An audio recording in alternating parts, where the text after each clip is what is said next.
In the ancient world, under the vast expanse of the desert sky, a profound set of laws was bestowed upon humanity, shaping the daily lives and spiritual practices of a nation. On a holy mountain, enveloped in divine light, Moses and Aaron received instructions directly from God, laws that would distinguish his people and guide them in purity.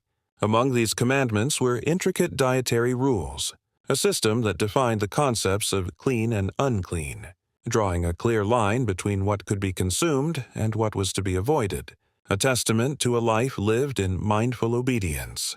The law began with the creatures that walk upon the earth. For an animal to be considered clean and fit for consumption, it had to meet two specific criteria. It must have a completely split hoof, and it must chew the cud. We see this principle embodied in animals like the gentle cow and the humble sheep.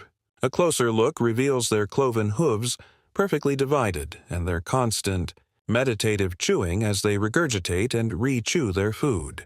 These were blessed for the table.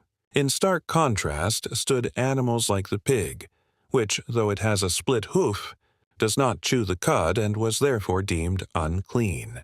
Similarly, the camel, a vital creature of the desert, chews the cud but does not have a split hoof, placing it on the list of forbidden animals.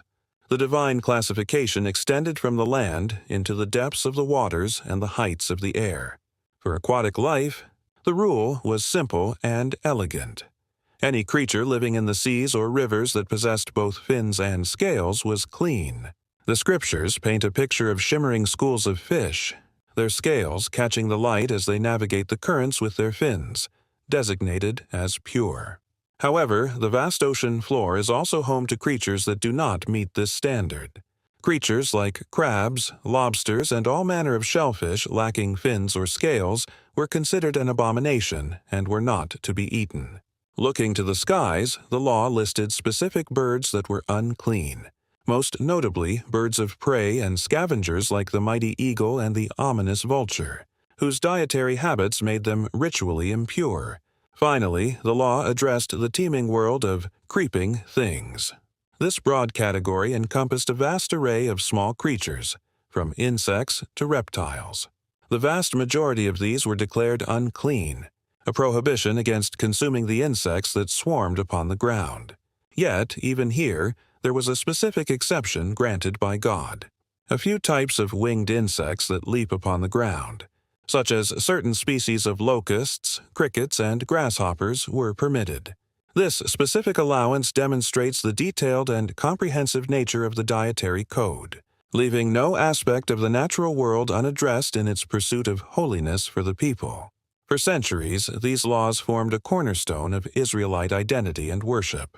However, the narrative of Scripture unfolds, moving from the Old Covenant to the New.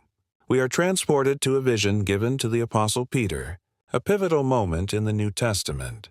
In this vision, a great sheet descends from heaven, filled with all kinds of animals, both clean and unclean. A voice from heaven commands him to rise, kill, and eat, declaring that what God has made clean, no one should call common or impure. This moment marked a profound shift, signifying that salvation through Christ was now open to all people, and the ceremonial laws that once separated them were fulfilled.